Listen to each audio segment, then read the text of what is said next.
like to start telling you a little bit about my life.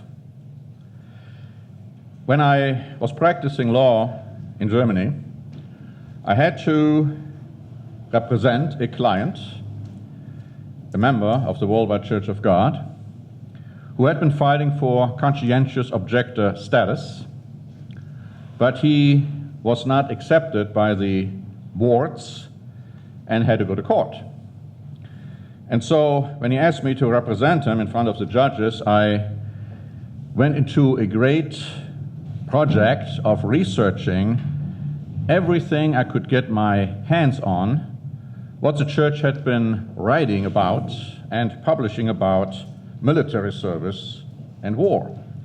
You see, at that time, not unlike as it was in the United States for a time, people who wanted to become conscientious objectors had to prove to the boards that they, in fact, were conscientious objectors. They had the burden of proof.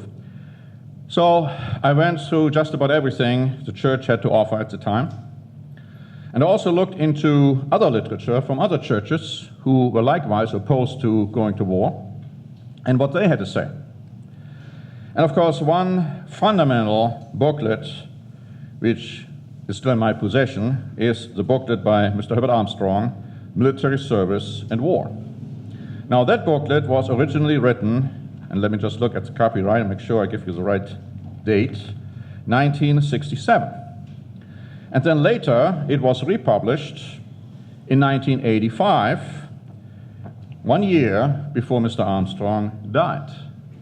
And he made very clear what the church's position, based on the Bible, on military service and war, has been.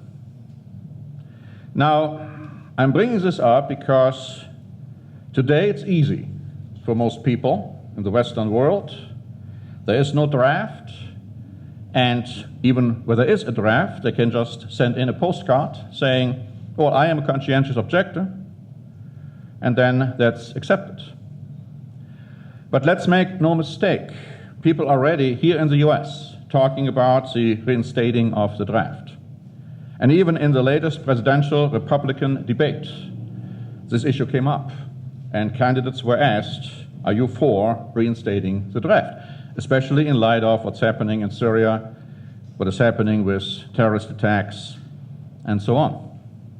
So it's very important that we understand, based on the Bible, what God's position is on fighting in war. It's also important that we understand that the church, even as long as Mr. Armstrong was alive, and most certainly after he died, published inconsistent booklets on the matter. Now, as I have just shown you, the booklet on military service and war, I believe, is the foundational booklet on which the church is built when it comes to that particular issue. But another booklet was published subsequent to Mr. Armstrong's booklet, and you all have seen it, you all have read it, I'm sure, the Ten Commandments. Now, this has this particular cover. It has been published with different covers, but the contents was pretty much the same. This was written by Roderick C. Meredith. And if you read that booklet, you will find that the section about killing is completely different from what Mr. Armstrong wrote in Military Service and War. In fact, it is so different that when I had to leave the Worldwide Church of God and was looking into what church to join, I looked at the Global Church of God. But I was aware of Mr. Meredith's comments in the Ten Commandment booklet, and so I wrote. And I also found out that he had just written another booklet in Global about the Ten Commandments, where he had pretty much reiterated what he had said in the Ten Commandment booklet, which was in total opposition to what Mr. Armstrong had written. And so I wrote in. because to me this was an extremely important factor. And I was told at the time that, yeah, there is an inconsistency, but I was given the understanding that the inconsistency was resolved in favor of what Mr. Armstrong had taught. Only later, while in Global, I realized that the inconsistency was quote-unquote solved in favor of what Dr. Meredith had written. And one minister even told me that. He said, well, I see there's an inconsistency, but I follow Mr. Meredith. The inconsistency has a lot to do, and I talked about these things with Mr. Meredith, but it didn't bring about any solution. It has a lot to do with the question, did Israel sin when they fought in Old Testament times? Did David sin when he fought in war? Now, Mr. Armstrong made it very clear that they did, that they committed murder when they fought in Old Testament times. Mr. Meredith took the position, no, they did not break any law. It was perfectly all right to fight in Old Testament times because, and that's how the argument goes, killing in war is not murder. And the further argument goes that when God prohibits killing in the Ten Commandments, he excludes killing in war. Now this has dramatic consequences. Now worldwide, after Mr. Armstrong died, of course, totally did away with the concept that killing in war is wrong.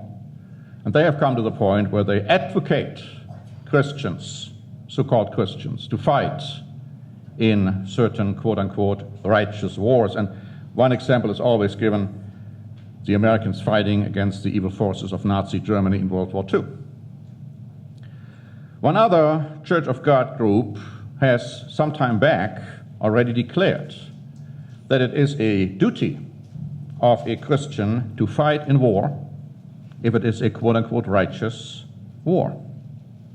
Now, as Dr. Hay mentioned many years ago, and he was absolutely right in this, that voting in governmental elections, serving on the jury, and fighting in war go hand in hand. Now, some Church of God groups today have not gone as far yet as saying that fighting in war is right, but they have most certainly gone so far as to allow voting in governmental elections and also serving on the jury. The reason I bring this up is because I recently came across a sermon by another former minister of the Worldwide Church of God, the late Garner Ted Armstrong.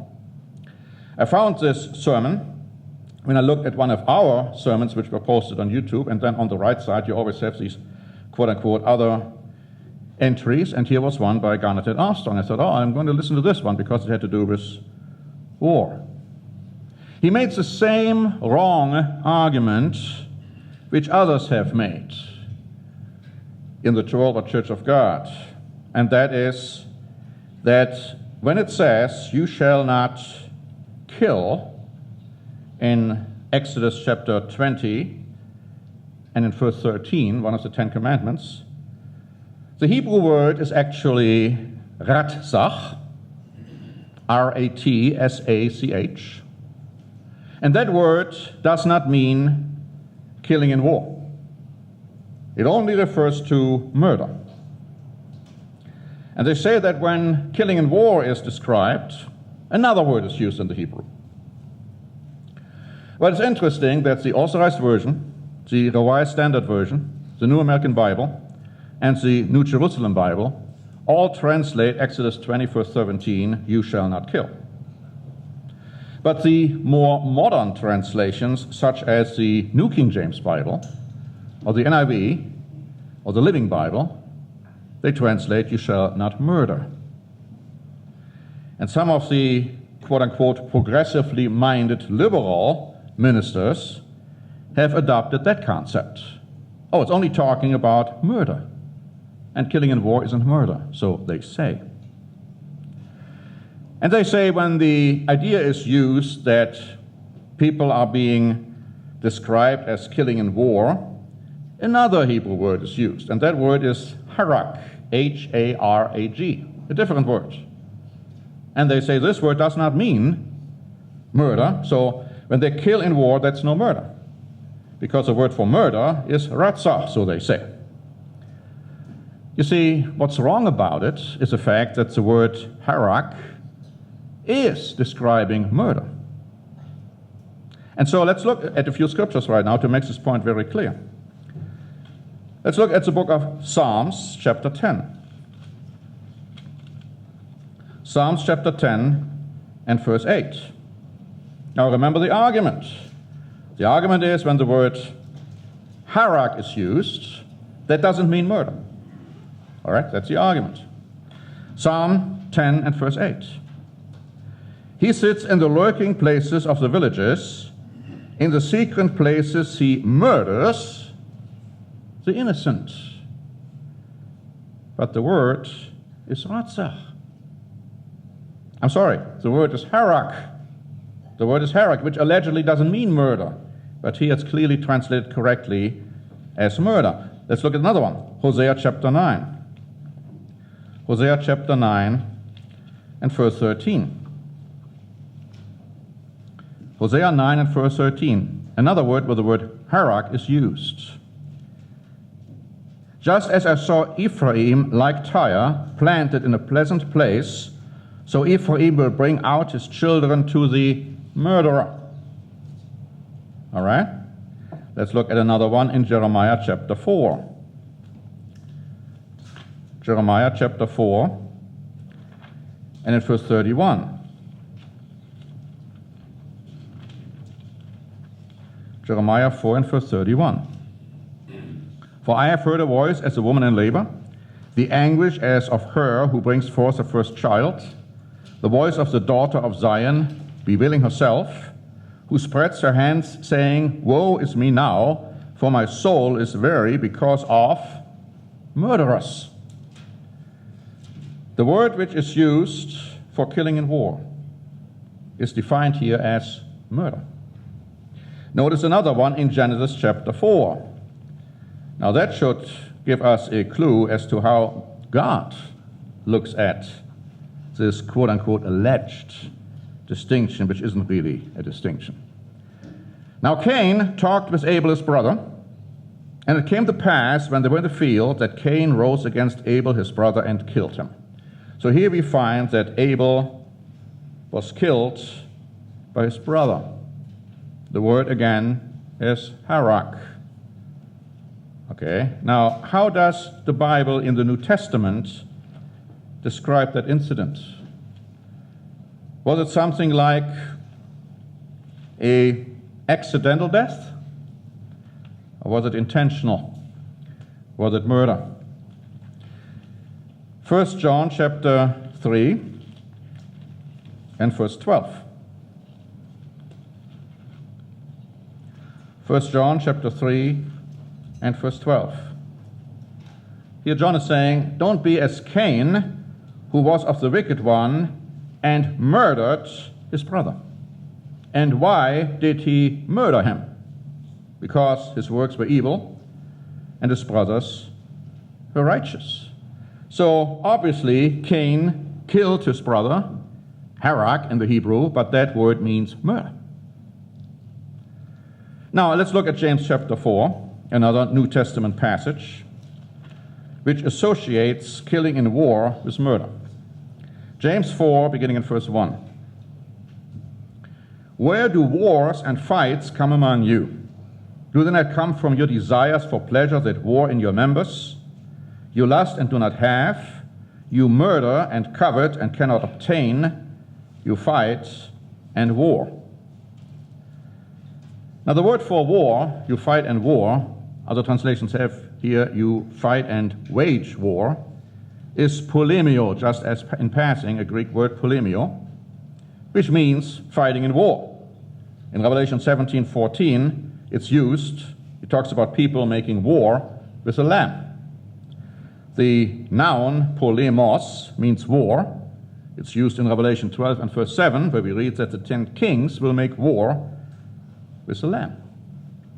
But where it says here, you fight in war, you murder, and covet and cannot obtain, the word for murder there is phoneo. This word is used by Christ in Matthew 5:21 and also in Matthew 19, verse 18, in quoting the Ten Commandments, in quoting the statement, you shall not kill. And here in James, we find that killing in war is murder. That's the equation. So the whole argument that you can make a distinction between this Hebrew word ratzach and the Hebrew word harak, saying the one only refers to murder and the other one refers to killing but not murder, and so killing in war is fine, it's just absolutely not only ridiculous, it is unbiblical and it is ungodly. On the other hand, if you even look at the Hebrew word ratzach, which is admittedly talking about quote-unquote murder, right? That's what these guys are saying. You know that the word is also used for not only intentional, hateful killing, but it's also applied to accidental killing. That word is applied to accidental killing. Numbers chapter 35 and verse 25. So this blows away completely this argument. Because notice what it says in Numbers 35 and verse 25. So the congregation shall deliver the manslayer, it's translated here, but the word in the Hebrew is ratzach, the same word, which is used in Exodus, talking about the Ten Commandments, shall deliver the manslayer from the hand of the avenger of blood, and the congregation shall return him to the city of refuge, where he had fled, and he shall remain there until the death of the high priest, who was anointed with the holy oil. You see, if somebody accidentally killed somebody else, the penalty for that wasn't death. The penalty was he had to go to a place of refuge to stay there until the high priest died. But the Bible still says it's wrong. Even accidental killing is wrong, because you should have taken precautions so that this accidental killing wouldn't have taken place. That, in the biblical terminology, is also murder, ratzach. But the death penalty wasn't inflicted on such a person. It was the place of safety.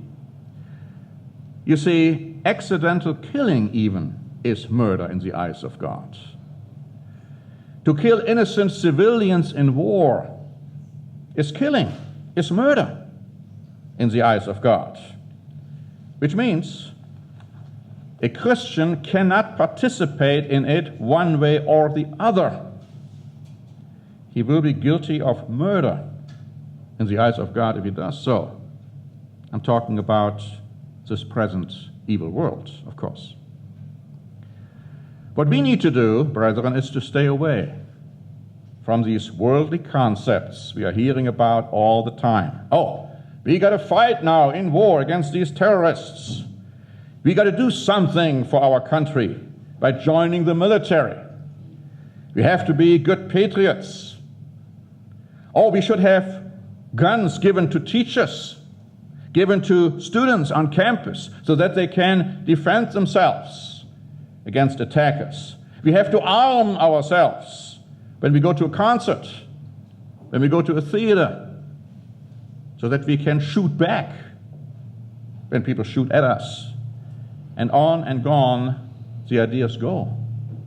None of that is godly. None of that comes from God. You know, I have seen over the years how people with wrong ideas, wrong concepts, even in the church, even ministers in the church, can deceive people, can be guilty of innocent blood, because by giving these kind of wrong teachings, and people are following those wrong teachings and then going to war, these guys who have been making these false statements will be held accountable. We have to be very careful that we don't fall into the same trap and lose our sound sight. Let's not make the mistake thinking, oh, we can just vote in governmental elections, and then we can put somebody in place who is the chief commander of an army who then goes to war. Or we just serve on the jury because we might as well convict somebody, and who cares whether the guy was innocent or guilty. That is terrible in the eyes of God. And it's going to lead to the next step, joining the military. I can guarantee it. I've seen it so many times. It's going to happen. And actually the Bible warns about this development. Now, in a few minutes, Michael Link will give a sermon about God's power. I don't know whether he's going to talk about this aspect or not, but let me just conclude by saying, when we think that we must fight in war, we are limiting God in our minds. We are saying, oh, we must do something which God cannot do for us. We are denying God's power. Let us not do that.